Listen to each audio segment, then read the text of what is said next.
Bonjour à toutes et à tous. Avant de commencer, n'hésitez pas à vous abonner ou à laisser un petit like si le contenu vous plaît. Ça me permettra de vous faire d'autres vidéos sur l'histoire. Dans cette vidéo, nous verrons aujourd'hui comment naît et se développe l'islam dans le monde entre le 6e et le 13e siècle après Jésus-Christ. Commençons par les origines. L'islam est une religion monothéiste qui est inscrite dans la tradition des deux autres importantes religions, elles aussi monothéistes. Le judaïsme, datant de 800 avant Jésus-Christ, et le christianisme, apparu au 1er siècle de notre ère et qui s'est développé pour s'imposer au 5e siècle comme religion officielle de l'Empire romain sous Constantin. Revenons à l'islam. Cette religion qu'on appelle musulmane fut fondée par Mahomet et s'inscrit dans la lignée des autres religions monothéistes. Ainsi, vers 610, un homme du nom de Mahomet aurait entendu une voix lui dicter une révélation dans le désert d'Arabie. Revenons sur Mahomet ou Mohammed. Celui qu'on appelle le prophète serait né vers la fin du 6e siècle à la Mecque et est caravanier pour le compte d'une riche veuve appelée Khadija, qui organise des transports de marchandises pour faire du commerce. On appelle d'ailleurs cela une caravane. Mahomet a donc une bonne condition sociale. C'est vers 40 ans qu'il aurait eu la révélation. Dans une grotte en plein désert d'Arabie, une voix céleste attribuée à Djibril, que les chrétiens connaissent sous le nom d'ange Gabriel, lui aurait transmis les paroles et la volonté de Dieu. Le Dieu unique, qu'on appelle aussi Allah, faisant de lui donc son prophète. C'est-à-dire qu'il va transmettre aux hommes la parole de Dieu. Ces paroles seront ensuite écrites dans le Coran, texte sacré de la religion musulmane, composé de 114 sourates. Il prêche alors cette nouvelle religion, l'islam, dans la ville de La Mecque, là où il est né et où il vit. Mais les habitants, qui étaient alors majoritairement polythéistes, c'est-à-dire qui croient en plusieurs dieux, ne voient pas du tout d'un bon œil cette nouvelle religion. Menacé, Mahomet doit quitter la ville en 622 et se réfugie dans une autre ville, à Médine. C'est ce qu'on a appelé l'Hégire. Il continue de prêcher et en 630, il revient à la Mecque avec une petite armée et s'empare de la ville, puis plus tard de l'Arabie. Les populations se convertissent alors à l'islam. Le premier État musulman est donc ainsi créé. Mahomet en sera le chef politique, religieux et militaire jusqu'à sa mort en 632. Revenons maintenant sur l'islam et rappelons qu'elle est fondée sur 5 piliers. La profession de foi, dans laquelle chaque croyant reconnaît Dieu et sa parole, et croit en ce qui a été révélé à Mahomet. La prière, dans laquelle les musulmans devront s'adresser à Dieu quotidiennement en suivant ses préceptes. L'aumône, que chaque croyant devra pratiquer en donnant à ses proches ou en aidant les pauvres, les orphelins, les voyageurs et les mendiants. Le ramadan, qui est le mois d'anniversaire dans l'année de la révélation qui a été faite à Mahomet, dans lequel tout musulman doit jeûner la journée. Et enfin, le 5e pilier, le pèlerinage à la Mecque, et notamment devant la Kaaba, où tout musulman doit se rendre au moins une fois dans sa vie. Revenons maintenant à Mahomet. Après sa mort donc, ses successeurs qu'on appelle aussi califes, on peut citer par la suite Abu Bakr, Omar, Othman et Ali, continuent ses conquêtes. C'est ce qu'on appelle aussi le djihad. L'État musulman forme alors un véritable empire.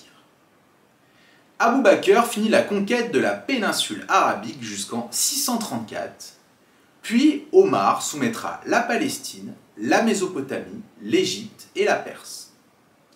Il meurt en 644, poignardé par un ancien esclave. Puis viendra Othman entre 644 et 656, et enfin Ali de 656 à 661. Il faut noter aussi qu'après Mahomet, chaque calife est désigné par vote blanc, donc soumis au suffrage des différents compagnons du prophète, organisant la communauté depuis Médine. Cependant, ce système sera rapidement remis en cause lors du califat d'Ali. Une forte opposition naît avec Muawiyah, ancien scribe du prophète Mahomet, nommé aussi calife par ses partisans. Ainsi s'ensuit une guerre entre Ali et Muawiyah qu'on appela la Fitna. Les deux camps s'affrontèrent lors de la bataille de Siffin en 657, qui sera le symbole du premier schisme de l'islam entre les chiites, qui sont pour Ali et qui sont favorables aux descendants du prophète ou à sa famille, et les sunnites pour Muawiyah et ses descendants. Muawiyah rend alors le califat héréditaire et forme la dynastie des Omeyyades de 661 à 750. Le cœur de l'empire se déplace alors à Damas. Les Omeyyades sont ensuite détrônés en 750 par les Abbassides qui formeront leur propre califat entre 750 et 1258 et prennent, eux, pour capitale Bagdad.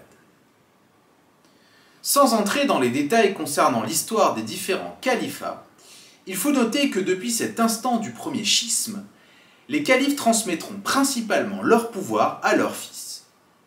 Il y a donc une transmission héréditaire à cette époque, un peu comme les rois en Occident. Bien sûr, tout comme dans le monde chrétien, les califats seront aussi sujets à des guerres de succession ou d'influence. On peut évoquer par exemple par la suite les Fatimides ou les Seldjoukides, ou encore le califat omeyyade de Cordoue. Notons aussi la date de 1258 qui marque la fin des Abbassides car les Mongols venus d'Asie détruisent Bagdad. Intéressons-nous maintenant de façon plus générale à la civilisation arabo-musulmane. Le pouvoir revient en effet au calife. Il est le représentant d'Allah sur terre et est un véritable chef religieux, politique et militaire.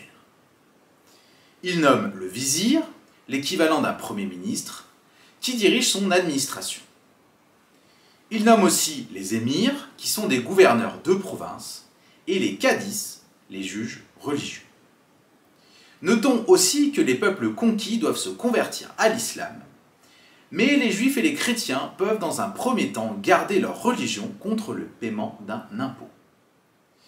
Notons aussi l'essor du commerce, mais aussi des villes, qui prennent beaucoup d'importance dans la civilisation musulmane. En effet, on y trouve bien souvent le palais et des fonctions politiques et religieuses. On pense aussi aux mosquées et à la salle des prières. Il y a aussi un rôle économique, comme par exemple les marchés ouverts, qu'on appelle encore souk, et qui perdurent de nos jours. On y échange des esclaves, comme à Zabid au Yémen, mais aussi des fleurs, de la nourriture, du parfum, venus de toute la Méditerranée. On y trouve de grands centres culturels. Par exemple, on peut citer la grande bibliothèque de Bagdad, où on traduit en arabe des livres philosophiques, littéraires et scientifiques, grecs par exemple. Dans d'autres villes, on fonde aussi des madrasas, des lieux d'études du droit et de la religion, où sont logés les étudiants et les savants de passage. Scientifiquement, les Arabes étaient très avancés dans le domaine de l'astronomie et de la médecine. Par exemple, les médecins arabes savaient pratiquer au XIe siècle des césariennes, ou anesthésier des malades, opérer des yeux, pratiquer la saignée. Les savants arabes, globalement, se passionnent aussi pour les œuvres des savants de l'Antiquité grecque, puisqu'ils traduisent en arabe nombreux de leurs ouvrages. Ils développent aussi les mathématiques et on leur doit bien sûr l'algèbre et les chiffres arabes. En conclusion, la civilisation de l'islam fut donc principalement urbaine. L'arabe est la langue officielle et cela a permis d'unifier les peuples conquis. Cela désigne en même temps un peuple, une langue, une religion et un empire. Voilà, cette vidéo est maintenant terminée. Vous en savez donc un peu plus sur la civilisation arabo-musulmane. Si cela vous a plu, n'oubliez pas de vous abonner ou de liker ou de laisser un petit commentaire. Allez, à bientôt pour une nouvelle vidéo. Ciao!